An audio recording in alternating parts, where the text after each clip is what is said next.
हाँ जी, कैसे हैं सारे के सारे। देखिए, इससे पिछले वीडियो में हमने एक सेट पूरा करा था और आज उसका नेक्स्ट है, तो आज ये शुरू करते हैं भाई, देखेंगे। ठीक है, ये है आपका जीडी का। तो सबसे पहला सवाल ये है यार, इसको देख के सॉल्व करने का कोशिश कीजिए, पॉज करके वीडियो को कोशिश कीजिए, ठीक है। अन्यथा यहाँ पर देखिए देखिए ये क्या है, सबसे पहले जो जहां है उसको वहीं पे सॉल्व करेंगे। ये देखिए 96 ऑफ 2 ये गुना में होगा, ये भगा 24 है, तो 24 ये नीचे आ जाएगा, बिल्कुल आएगा, नीचे आ जाएगा। तो 24 चौके 96 होता है, 4 दूनी कितना हो गया, 8 हो गया। 8 के आगे भागा लगा हुआ, सेम कंडीशन यहाँ पर भी है।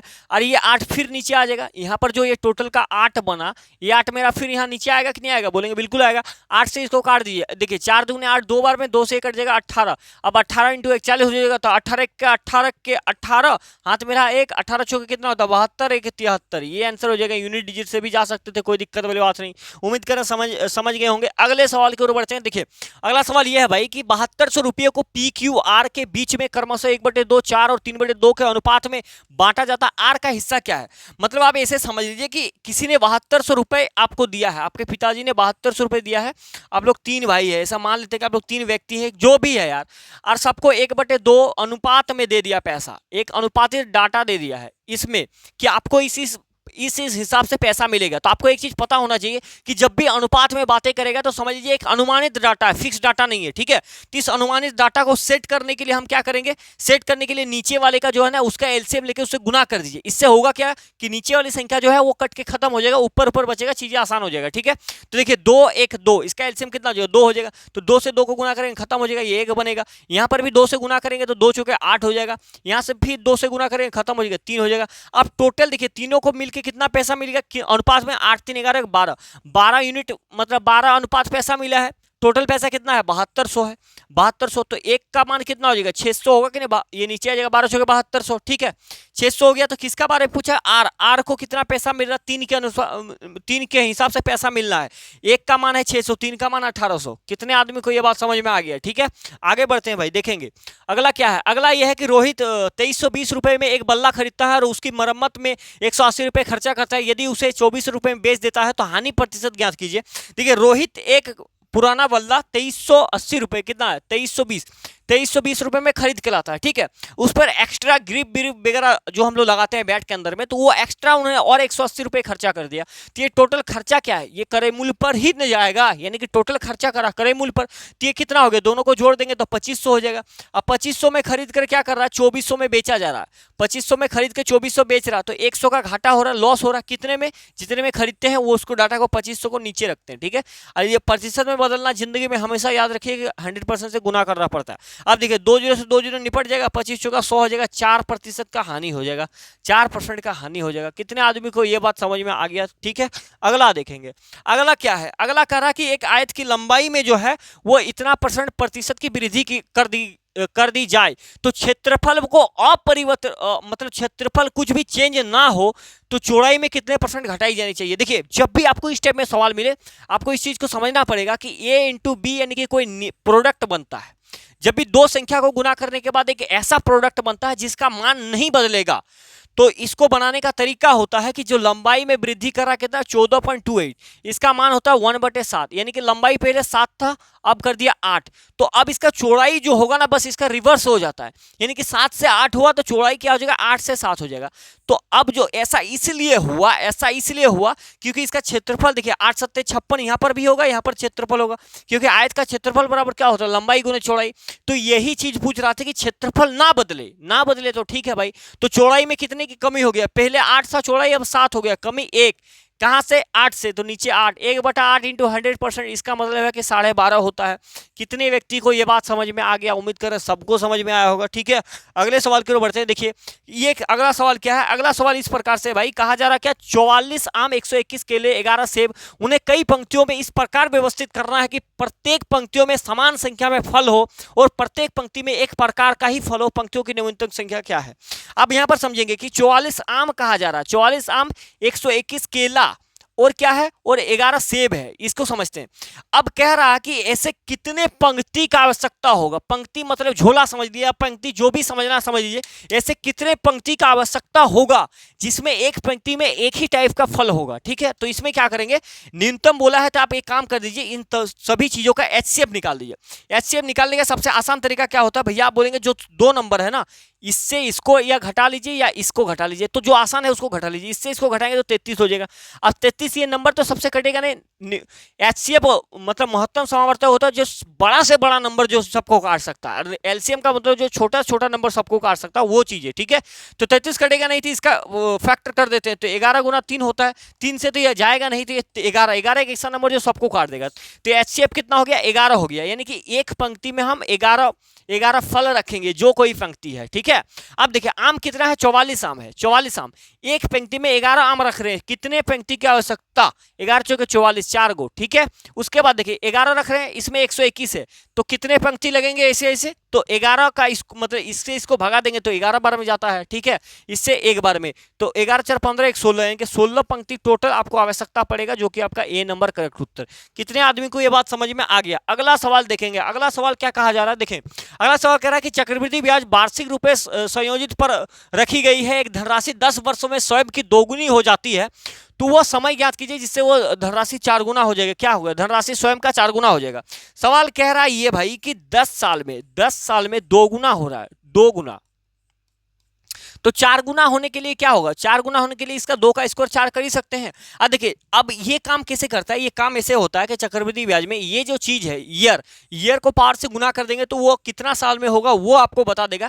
कंडीशन क्या होता है कि जो बेस है ना, यहाँ पर भी जैसे 2 था तो यहाँ पर भी सेम होना चाहिए, चाहे पावर कुछ भी आ जाए फर्क नहीं पड़ता। ठीक है, बेस सेम होना चाहिए। ठीक है, तो उम्मीद करें ये समझ गए होंगे। जैसे अगर मान लेते कि 8 गुना कब होगा, 8 गुना कब होगा, तो 2 के पावर में हम क्यूब कर देते हैं, क्यूब कर देते तो फिर इसको लपेट देते, 10 या 30 साल में 8 गुना हो जाता है। ठीक है, उम्मीद करें समझ पाए होंगे। अगले सवाल की ओर बढ़ते हैं। देखिए डेली, देखिए एक बात आपको बता देते हैं कि जो चीजों को मतलब स्टडी में इस चीज को आपको फॉलो करना ही होगा कि जिस चीज को हम समझ सकते हैं उसको समझेंगे, जिस चीज को रट सकते हैं उसे रटेंगे। ठीक है, यानी कि ये सब चीजें जो भी है भाई, ये सब चीजें जो मैथमेटिक्स है, ये बिना प्रैक्टिस का आपको आएगा नहीं, चाहे आप कुछ भी कर दीजिए। आपको आज पता है कि कुछ भी पता है तो उसको रिविजन करते रहना है टाइम टू टाइम। ठीक है, तो ये एक बेस्ट मेथड है जिसमें आपको डेली करा रहा हूँ। ठीक है, देखेंगे यहाँ पर अगला सवाल है कि विद्यार्थी ने एक परीक्षा में 75% अंक प्राप्त किए। ठीक है, और उसे क्या करा, उसे 60 अंक प्राप्त करने वाले दूसरे विद्यार्थी के अंक से 30 अंक अधिक प्राप्त हुए,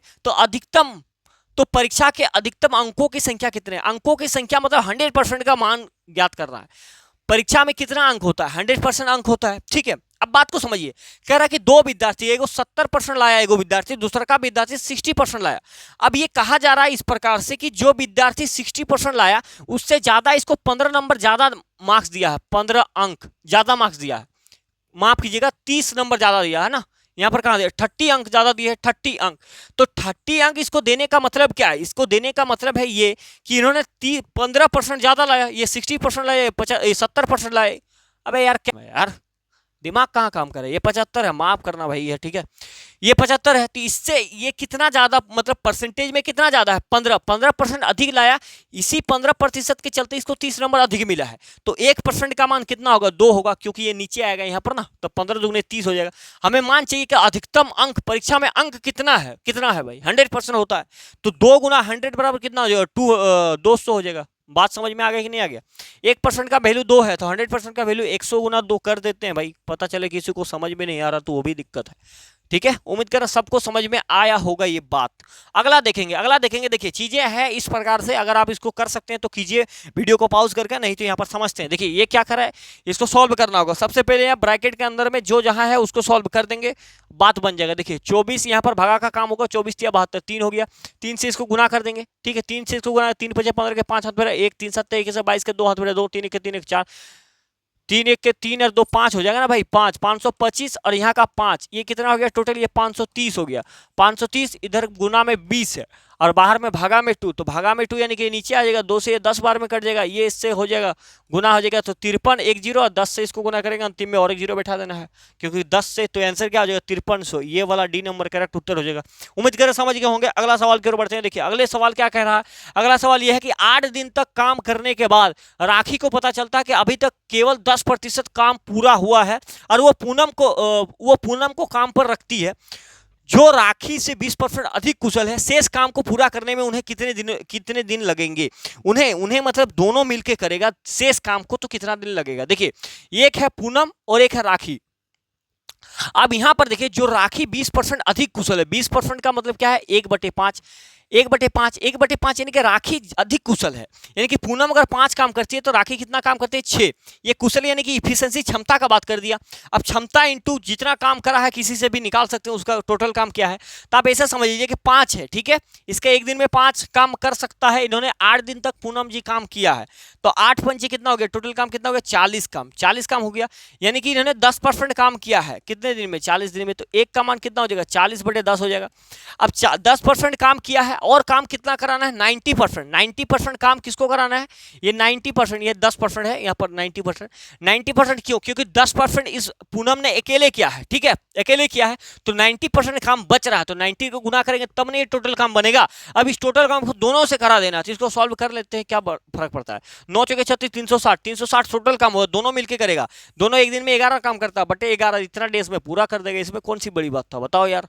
360/11 दिन में करेक्ट उत्तर बन जाएगा। कितने आदमी को ये बात समझ में आ गया। देखिए हम एक बार और समझा देते हैं कि भाई 8 दिन तक पूनम ने अकेला काम किया है, ठीक है, और उसके बाद उसके साथ में राखी को बुला लिया, लेकिन कंडीशन क्या था कि राखी जो है वो 20% अधिक कुशल है पूनम से, तो यानी कि एक दिन में अगर पूनम 5 काम कर सकती है तो एक दिन में राखी 6 काम कर सकती है।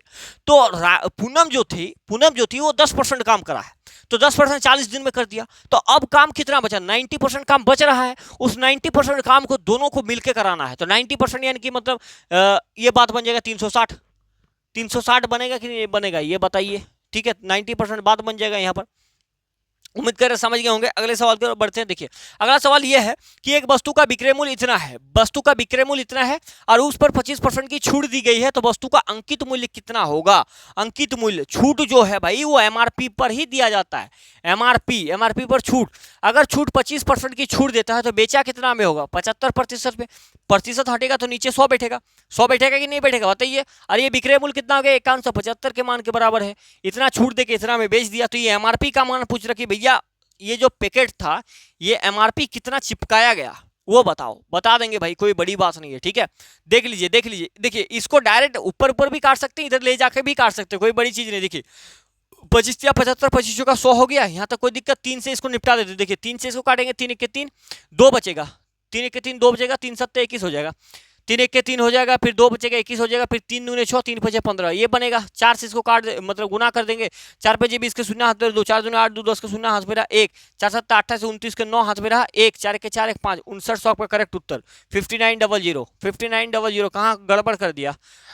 अरे भाई यहाँ पर 2 हो जाएगा ना, 4 के 4 2 6 हो जाएगा 6900, ठीक है, क्योंकि 4 के 4 हाथ में 2 था, 4 7 28 और 1 29 का 9 हाथ में रहा 2, 4 के 4 और 2 6 6900 एमआरपी जो आया ये वैल्यू इसका आया है, एमआरपी का आया है, तो ये आपका करेक्ट उत्तर। कितने आदमी को ये बात समझ में आ गया, उम्मीद कर सबको समझ में आ रहा हो, कोई बड़ी चीज नहीं है, आप आराम से कर सकते हैं। आर एक काम को 90 दिन में पूरा कर सकता है, कुल काम का कितना प्रतिशत आर द्वारा 45 दिन में किया जा सकेगा। भाई ये तो 50% में आंसर हो जाएगा ना। कैसे, देखिए आर जो है किसी काम को एक काम को 90 दिन में पूरा करता है, 90 डेज में पूरा करता है, 90 डेज में पूरा करता है, 90 डेज में। अगर वो 45 दिन काम करेगा तो काम का 1/2 यानी कि आधा तो कर ही देगा ना, आधा कर देगा। 90 डेज में पूरा काम करता है तो 45 दिन में कितना काम करता होगा, आधा काम करेगा ना, 1/2 का मतलब 50%, तो 50% आंसर हो जाएगा। मतलब ये सवाल उतना टफ नहीं था, इस प्रकार से पूछा। अगला सवाल ये है भाई, ये है सवाल, देख लेते हैं इसको भी, इसको आप बना सकते हैं, जो जहां है उसको वहीं पे सॉल्व करने की कोशिश करेंगे, ठीक है। देखिए अब इसको 7 3 40 भी कर सकते हैं, ये 7 3 बोल रहा, हाँ 7 3 10 के 0 3 1 4, ये गुना में हो जाएगा, इससे इसको डिवाइड करेंगे तो 22 बन जाएगा, इनटू इससे इसको गुना करेंगे 25 हो जाएगा, तो 22 चुके 88 880 हो जाएगा, और गुना में 25 हो जाएगा।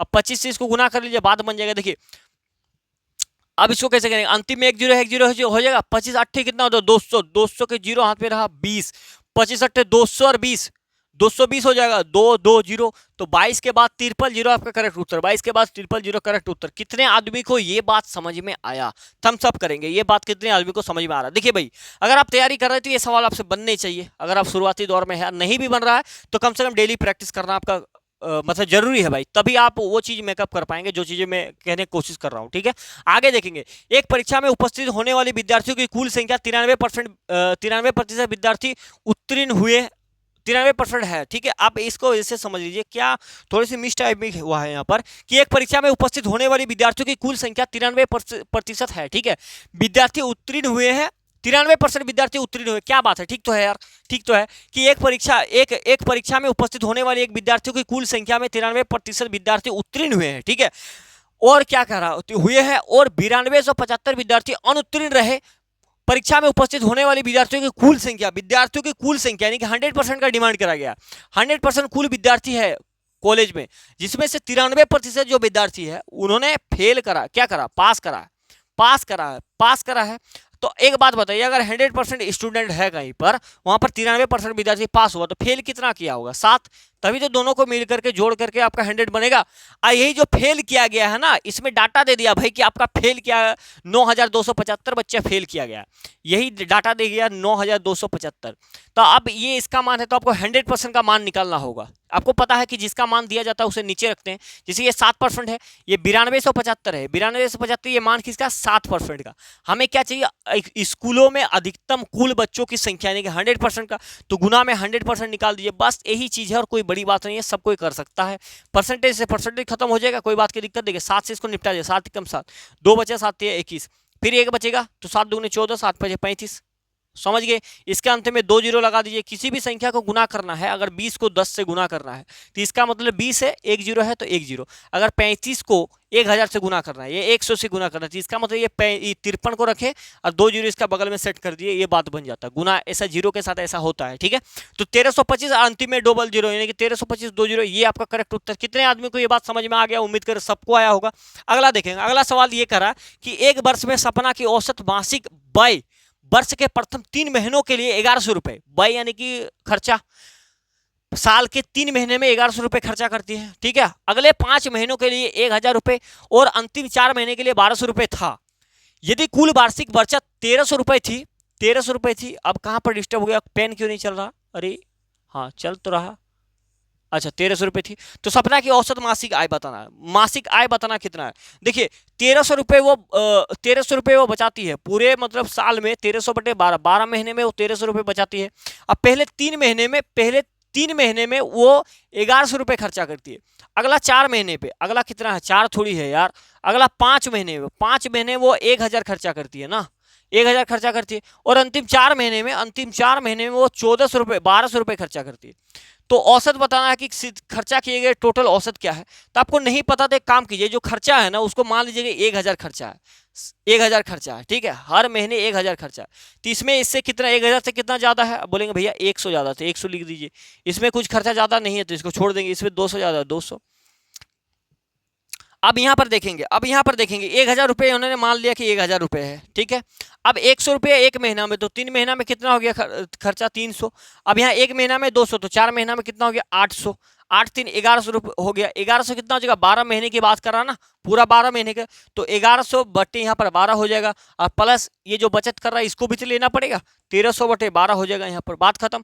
अब नीचे एलसीएम ले लीजिए, तो 12 12 रह जाएगा, 13 11 2400, 2400 बटे 12 यानी कि 200, 1000 प्लस 200 यानी कि 1200 करेक्ट उत्तर।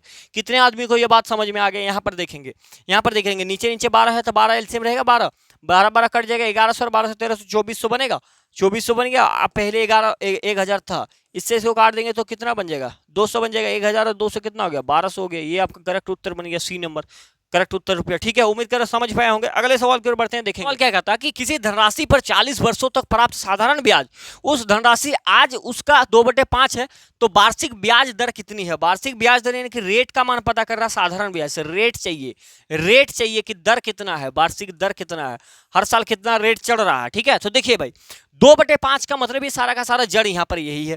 ये 5 नीचे वाला ओरिजिनल वैल्यू यानी कि ये मूलधन होता है 5, ये मेरा ऐसा ही होता है यानी कि साधारण ब्याज होता है। अब रेट निकालने का साधारण ब्याज में हमेशा एक ही फॉर्मूला काम करता है जिसको आपको ध्यान में रखना है, क्या कि SI सिंपल इंटरेस्ट बराबर PRT और बटे में 100।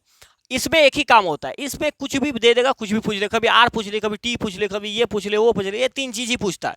तो SI कितना है 2, तो 2 रख दीजिए, बराबर P मूलधन 5 है तो 5 दीजिए। ये दर का मान पूछा गया है, यहाँ पर कितनी दर है, रेट यानी कि दर, तो आर को छोड़ देंगे, इनटू टाइम कितना हो रहा है 40 वर्षों में से 40 कर देंगे, बटा में 100 कीजिए। अब इसमें कोई बड़ी बात थोड़ी है, देखिए 5 से 20 बार में कट जाएगा, 20 से 2 बार में कट जाएगा, 2 से 2 खत्म हो जाएगा, आर बराबर क्या हो जाएगा 1%। रेट कितना है 1% रेट है, ये आपका करेक्ट उत्तर हो जाएगा। कितने आदमी को ये बात समझ में आ गया? देखिए यहाँ पर चीजें मैं आपको बता रहा हूँ और आपको करना है, ठीक है। बाकी और भी चीजें मैं बताऊंगा आपको, जो बैच हम लोग कर रहे हैं उसमें तो आपको डिटेल में समझाएंगे, ठीक है, चिंता मत कीजिए। ये और भी दोनों 5,000 रुपये प्रति घड़ी की दर से अपनी घड़ियां बेचते हैं, ठीक है।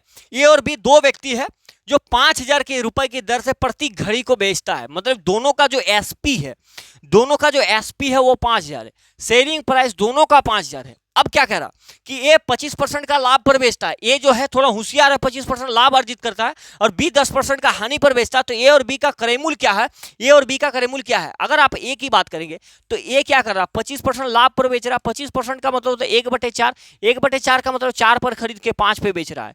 ये सीपी कॉस्ट प्राइस, ये एसपी सेलिंग प्राइस, इसका मान 5,000 दिया गया है, इसका मान 5,000, तो इसका 1,000 गुना, 1,000 गुना, तो इसका भी 1,000 गुना कर देंगे तो ये बन जाएगा आपका 4,000। यानी कि पहला वाला ये जो लड़का है उसका क्रयमूल्य कितना है 4,000 रुपए है, ठीक है। अगर मैं बी के केस में बात करूं तो बी को 10% का हानि हो रहा है, इसको कई तरीके से निकाल सकते हैं, मैं आपको बेस्ट एफर्ट बता रहा हूं। 1/10 हो जाएगा, 10 का फ्रैक्शन वैल्यू 1/10, यानी कि 10 से 9 हो रहा है, 10 में खरीद कर, ये कॉस्ट प्राइस, ये सेलिंग प्राइस, 10 में खरीद कर 9 में बेच रहा है, 9 में बेच रहा है, यानी कि इसका मतलब 5,000 है, 5,000 है, 5,000 है कि नहीं भाई बताइए। ये 5,000 यानी कि ये 5,000/9 है, 5,000/9, तो इसका क्रयमूल्य क्या हो जाएगा, ये भी, तब इसका क्रयमूल्य क्या हो जाएगा 10 गुना 5,000/9 हो जाएगा, 5,000/9 हो जाएगा इसका क्रयमूल्य। ये बात कितने आदमी को समझ में आ गया वो बताएंगे, ये बात कितने आदमी को समझ में आ गया ये बात बताएंगे। अब ये 4,000 और ये, इस दोनों का क्या चाहिए हमें, ये क्या चाहिए, दोनों का क्या चाहिए, दोनों का हमें ये चाहिए, अनुपात चाहिए। तो देख लीजिए अब अनुपात क्या करेंगे, देखिए 10 × 5,000, 5,000 बटे में 9, और अनुपात कितना है, ये अगला वाला कितना है 4,000 है, तो 4,000 रख देंगे ना, कोई बड़ी बात थोड़ी है, 4,000 रख देंगे। अब देखिए ये 3 0 से 3 0 खत्म हो जाएगा, ये 10 25 यहाँ पर 50 हो जाएगा, और ये जो अनुपात है ये बराबर के ऊपर टी चला जाएगा, 9 चौके 36 हो जाएगा। काट लीजिए 25 बार में, काट लीजिए 18 बार में, 18 बार में, तो 18/25 आपका करेक्ट उत्तर होगा, ठीक है। 18/25 आपका करेक्ट उत्तर हो जाएगा। कितने आदमी को ये बात समझ में आ गया? अब बोलेंगे भैया यहाँ पर 18 आ गया, यहाँ पर 25 आ गया, तो इसका भी कारण है। इसका कारण ये है कि हमने इसको आगे पीछे लिख दिया, पहले ए वाला लिखना चाहिए था, तो हमें पहले ए 4,000 लिखेंगे, ठीक है। उसके बाद यहाँ पर बराबर अनुपात करेंगे, अनुपात क्या करेंगे, अनुपात करना आपको ये है कि 10 × 5,000, 5,000 बटे में 9। अब देखिए इसका मतलब बराबर का अनुपात का मतलब बट्टे में होता है चीजें, ठीक है। इसका 3 0 से 3 0 निपटा है, इसका बट्टे में यानी कि ये नीचे वाला नंबर जो है इसके साथ गुना हो जाएगा, तो 36 बराबर 10 25 कितना हो गया 50 हो गया। 2 से चल जाएगा 18 बार में, 2 से चल जाएगा 25 बार में, तो 18:25 आपका करेक्ट उत्तर, ये वाला सही उत्तर हो जाता है, ठीक है। उम्मीद कर रहा सबको समझ में आया होगा। बाकी इसका और एक अप्रोच भी मैं आपको बता सकता हूँ किस प्रकार से, ऐसा अप्रोच और एक है कि कभी भी किसी का अगर सीपी चाहिए, कॉस्ट प्राइस चाहिए, यहीं पर लिख देता हूँ, ठीक है। अगर किसी का सीपी कॉस्ट प्राइस चाहिए तो डायरेक्ट फॉर्मूला होता है एसपी बटे में 100 प्लस माइनस प्रॉफिट या लॉस प्रतिशत करना होता है, इंटू में 100% करना होता है। सीपी का बात करें, कभी किसी का अगर एसपी सेलिंग प्राइस चाहिए यानी कि विक्रय मूल्य चाहिए, तो सेम केस क्या होता है कि सीपी को ऊपर रखना होता है, कॉस्ट प्राइस को नीचे 100% रखना होता है, और यहाँ पर profit and loss plus minus 100% कर देना है।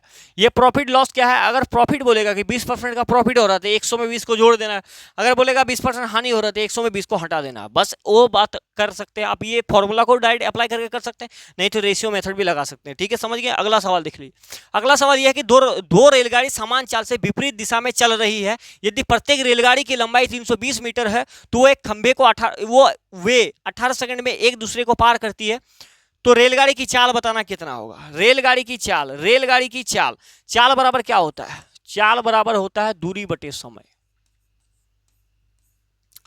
दूरी बटे समय, दूरी क्या है, एक दूसरे के विपरीत आ रहे तो दोनों दूरी जोड़ जाएगी, ट्रेन क्या है, ट्रेन 2 है, तो S1 प्लस S2 हम तो लिख ही सकते हैं, कोई बड़ी बात है बताइए, या 2x कुछ भी लीजिए, दूरी दोनों का जुड़ जाएगा। 320 एगो की लंबाई है, तो दूसरे की लंबाई तो यानी कि 640 हो जाएगा, बटे 18 सेकंड, कितने में पार करती है, 18 सेकंड में।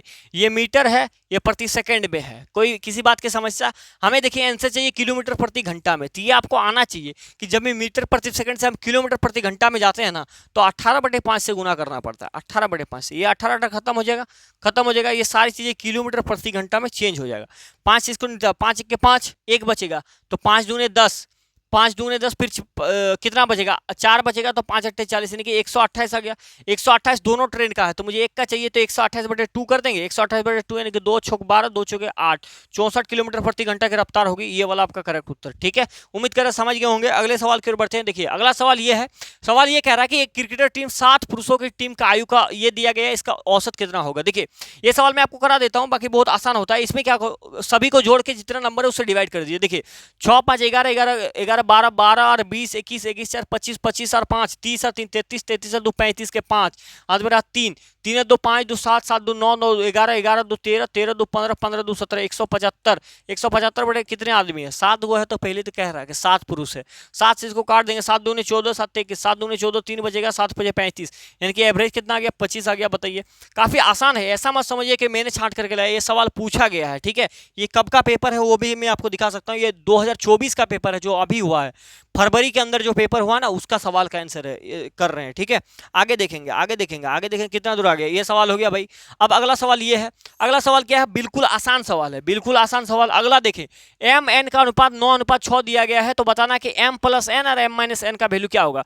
यहाँ पर ये चीज तो यहाँ पर ध्यान देंगे आप, यहाँ पर एक नहीं है। ठीक है, इस चीज को ध्यान देना यही, क्योंकि आप बात को समझ जाएंगे, अभी तुरंत समझ जाएंगे। देखिए यहाँ पर m का वैल्यू, m और m ये समझ लीजिए आप, जिंदगी में कभी गड़बड़ नहीं होगा। 9 और 6 जो लिखा गया है, इसका मतलब m का मान 9 है और n का मान 6 है। आगे कंडीशन क्या है, m प्लस n, यानी कि दोनों जोड़ दीजिए, 9 6 15 हो गया। ठीक है, अनुपात, अनुपात m माइनस n, यानी कि 9 में से 6 घटा देंगे 3 आ जाएगा, इसको काट लिया, 3 1 3 3 5 15, यानी कि आंसर क्या हो गया, 5:1 आपका करेक्ट उत्तर, 5:1 आपका करेक्ट उत्तर। ठीक है।